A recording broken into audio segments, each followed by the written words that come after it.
नमस्कार मित्रांनो, महाराष्ट्र शासन यांच्या मार्फत महाराष्ट्र स्थापत्य अभियांत्रिकी सेवा परिषद पदभरती 2026 ची जाहिरात प्रसिद्ध करण्यात आली आहे. यामध्ये मित्रांनो तुम्हाला सहाय्यक कार्यकारी अभियंता, सहाय्यक अभियंता श्रेणी 1 स्थापत्य गट अ, सहाय्यक अभियंता श्रेणी 2 स्थापत्य गट ब या संवर्गातील सर्व सेवेने तुम्हाला पदभरती असणार आहेत. यासाठी 296 जागांसाठी तुम्हाला पदभरती असणार आहेत. ह्यासाठी पे स्केल असणार आहेत. गट ब च्या सुधारित वेतन आयोगानुसार तुम्हाला या ठिकाणी वेतन सुद्धा दिलं जाणार आहे. या व्हिडिओमध्ये आपण संपूर्ण जी जाहिरात आहेत त्याची माहिती घेणार आहोत. तर व्हिडिओ शेवटपर्यंत नक्की पहा. व्हिडिओला लाईक करा, शेअर करा, कमेंट करा. असेच नोटपा चॅनेलला सबस्क्राईब करून बेल नक्की दाबा. आज चढा सुरू करूया. ओके, तर मित्र तुम्हाला महाराष्ट्र शासन यांच्या मार्फत, महाराष्ट्र लोकसेवा आयोग यांच्या मार्फत महाराष्ट्र स्थापत्य अभियांत्रिकी मुख्य सेवा परीक्षा 2025 ची तुम्हाला जाहिरात प्रसिद्ध करण्यात आलेली आहे. त्यामध्ये जर पाहिलं तर तुम्हाला जी आता MPSC मार्फत तुम्हाला इंजिनिअरिंग सर्व्हिसमध्ये स्थापत्य अभियांत्रिकी सेवा मुख्य परीक्षा तुमची असणार आहे.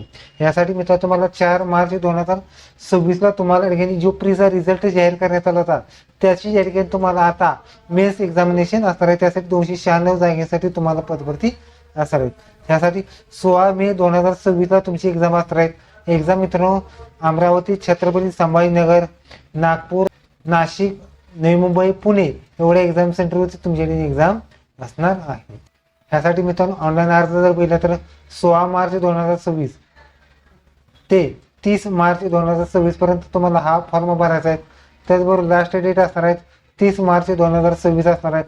स्टेट बँक ऑफ इंडियामध्ये चलनाद्वारे 1 एप्रिल 2026 असणार आहे आणि चलनाद्वारे तुम्हाला लास्ट डेट असणार आहे 2 एप्रिल 2026 पर्यंत तुम्ही या ठिकाणी चलन भरू शकता. यासाठी मित्रांनो एकूण जागा पहिल्या तर 296 जागेसाठी तुम्हाला पदभरती असणार आहे. त्यासाठी मित्रांनो पहिली पोस्ट आहे महाराष्ट्र स्थापत्य अभियांत्रिकी सेवा परिषद. ह्यासाठी 296 जागा.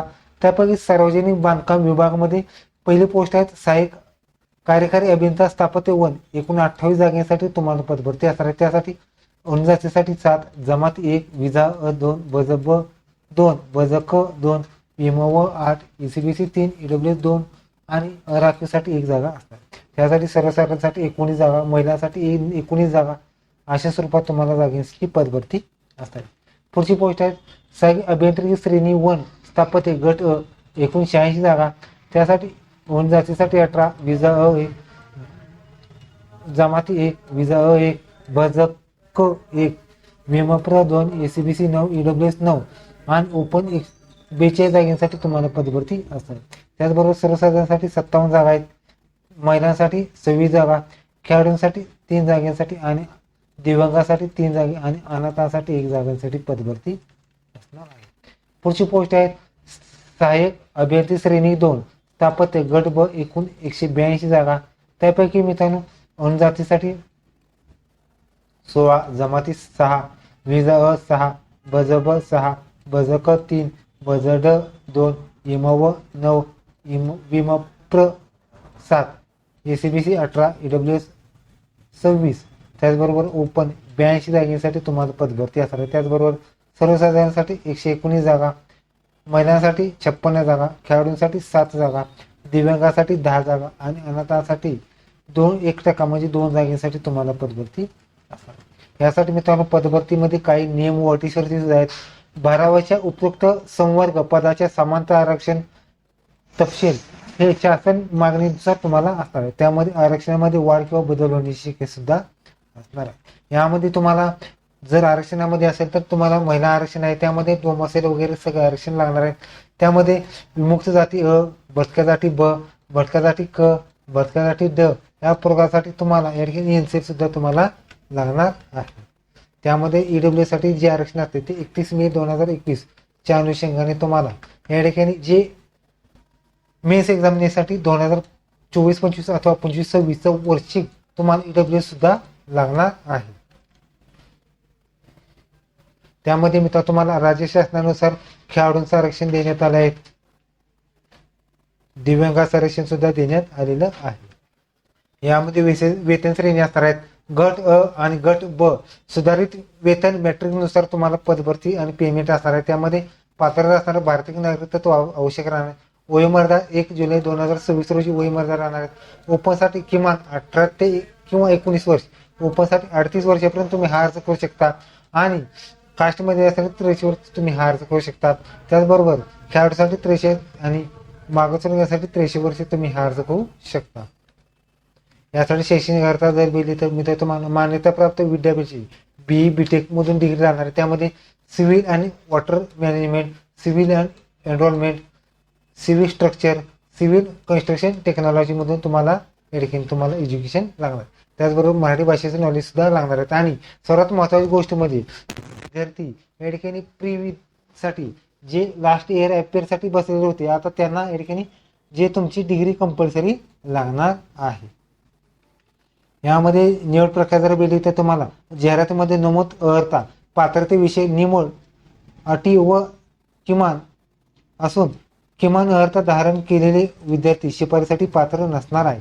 त्याचबरोबर या ठिकाणी जी परीक्षा पद्धत जर बघितली तर एकूण 2 टप्प्यामध्ये तुमची एक्झाम असणार आहे. त्यासाठी लेखी परीक्षा असणार आहेत 400 गुणाची, मुलाखत असणार आहेत 50 गुणाची तुमची एक्झाम असणार आहे.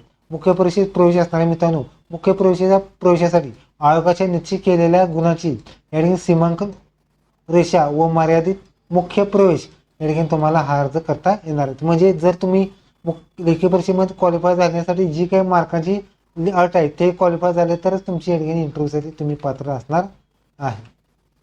यासाठी ऑनलाईन पद्धतीने अर्ज जर बघितला तर तुम्हाला व्ह्यू क्लिक चेक इलिजिबिलिटी ह्या बटनवर क्लिक करून तुम्ही इलिजिबिलिटी आहे का ते आधी चेक करा. असेल तर अप्लाय बटन क्लिक करून हा फॉर्म भरायचा आहे.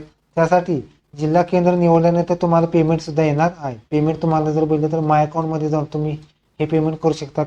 पेमेंट मिळताना तुम्हाला डेबिट कार्ड, क्रेडिट कार्ड किंवा इंटरनेट बँकिंगद्वारे तुम्ही पेमेंट करू शकता. यासाठी मित्रांनो तुम्हाला पर्सेंटेज असणार आहेत. ओपनसाठी 35% असणार आहेत, मागासवर्गात 30% पर्सेंटेज असणार आहे. त्याचबरोबर उच्चतम खेळाडू असेल तर 20% असणार आहेत, दिव्यांगासाठी 30 आणि अनाथासाठी 30 आणि दिव्यांगासाठी 20% तुम्हाला दिली असणार आहे. त्याचबरोबर जे विद्यार्थी जर बघितले तर मित्रांनो तुम्हाला अनुसूचित जाती आणि जमाती आणि EWS वगळता इतर जे विद्यार्थी असतात त्यामध्ये भटक्यासाठी अ, भटक्यासाठी ब, क, ड, त्याचबरोबर OBC असेल, ACBC आणि ACBC असेल या सगळ्यासाठी मित्रांनो तुम्हाला NCL या ठिकाणी तुम्हाला लागणार आहे. त्यानंतर मित्रांनो तुम्हाला मुलाखत असणार आहे. मुलाखत जर बघितली विविध सीमांकन रेषेनुसार तुम्हाला लेखी परीक्षेमध्ये जे विद्यार्थी क्वालिफाय झाले असेच विद्यार्थ्यांना तुम्हाला मेरिट लिस्टद्वारे तुमची मुलाखत असणार आहे. याचा निकाल जर बघितला तर MPSC ऑफिसरद्वारे तुम्हाला हा फॉर्म आणि निकाल सुद्धा पाहायला मिळणार आहे. संबंधित संवर्गातील मुख्य परीक्षा आणि लेखी परीक्षेद्वारे तुमची मेरिट लिस्ट लावण्यात येणार आहे. प्रथम सर्वसाधारण गुणवत्ता यादी असणार आहे. त्यानंतर जे विद्यार्थी क्वालिफाय झाले होते त्यासाठी सेपरेट लिस्ट लावण्यात येणार आहे. अंतिम निकाल हा भरतीच्या प्रक्रियेतून बाहेर ओपनिंग अशाद्वारे तुमच्याकडे हा लिस्ट लावण्यात येणार आहे. यामध्ये उमेदवारांकडून विविध नमुन्यामध्ये प्रोव्हिजन लिस्ट असणार आहे आणि सिलेक्शन लिस्ट अशा स्वरूपात तुमच्याकडे लिस्ट लावण्यात येणार आहे. यामध्ये मुख्य परीक्षेसाठी अर्ज करायचा झाल्यास तुम्हाला पहिल्यांदा प्रॉपर अपडेट करायचे आहेत, प्रॉपरमध्ये संपूर्ण माहिती भरायची आहे. त्याचबरोबर परीक्षा शुल्क भरायचे आणि एक्झाम सेंटर सुद्धा तुम्हाला द्यायचे. आता मित्रांनो तुम्हाला काही डॉक्युमेंट सुद्धा अपलोड करायचे आहेत. यामध्ये मित्रांनो SSC मार्कशीट प्रमाणपत्र, वयाचा पुरावा, शैक्षणिक अर्हता, EWS सर्टिफिकेट, त्याचबरोबर मागासवर्गीय असल्यास त्याचं सर्टिफिकेट, नॉन क्रिमिनलमध्ये जर बघितलं तर 24-25 अथवा 25-26 सर्टिफिकेट हे NCL साठी सुद्धा आणि नॉन क्रिमिनलसाठी सुद्धा ते सर्टिफिकेट त्या वर्षाचं लागणार. त्याचबरोबर पात्र माजी सैनिक असेल त्याचा पुरावा, खेळाडू असेल त्याचा पुरावा, अनाथ असेल तर त्याचा पुरावा तुम्हाला जोडायचा आहे. त्याचबरोबर ओपन महिला असेल, मागासवर्गीय असेल, कास्ट वगैरे असेल त्याचं सर्टिफिकेट, महिला नावामध्ये बदल असेल त्याचं सर्टिफिकेट, लहान कुटुंबाचे प्रमाणपत्र आणि मराठी भाषेचं नॉलेज हे सुद्धा लागणार आहे. हे सगळे डॉक्युमेंट्स तुम्हाला 50 ते 500 KB PDF द्वारे तुम्हाला हा फॉर्म मध्ये अपलोड करायचे आहे. यामध्ये सर्वसाधारण माहिती सुद्धा आहे. हा फॉर्म जर बघितला तर तुम्हाला MPSConline.go.in हे वेबसाईटवर तुम्हाला हा ऑनलाईन पद्धतीने अर्ज करायचे. यामध्ये मित्रांनो तुम्हाला एक एक्झाम सेंटर सुद्धा तुम्हाला द्यायचं आहे. त्यासाठी मित्रांनो तुम्हाला परीक्षा फी जर बघितली ओपनची परीक्षा फी 544 रुपये आणि कास्टसाठी ते 444 रुपये तुम्हाला नॉन रिपोर्टवर तुम्हाला फी भरायची आहे. ही फी मित्रांनो जर बघितली तर तुम्हाला क्रेडिट कार्ड, डेबिट कार्ड आणि नेट बँकेद्वारे तुम्ही फी भरू शकता किंवा बँकेमध्ये चलनाद्वारे सुद्धा तुम्ही फी भरू शकता. ओके, तरी तुम्ही आता तुम्हाला महाराष्ट्र लोकसेवा यांच्या मार्फत एक नवीन जाहिरात. व्हिडिओ लाईक करा, शेअर करा, कमेंट करा. धन्यवाद. जय हिंद, जय महाराष्ट्र.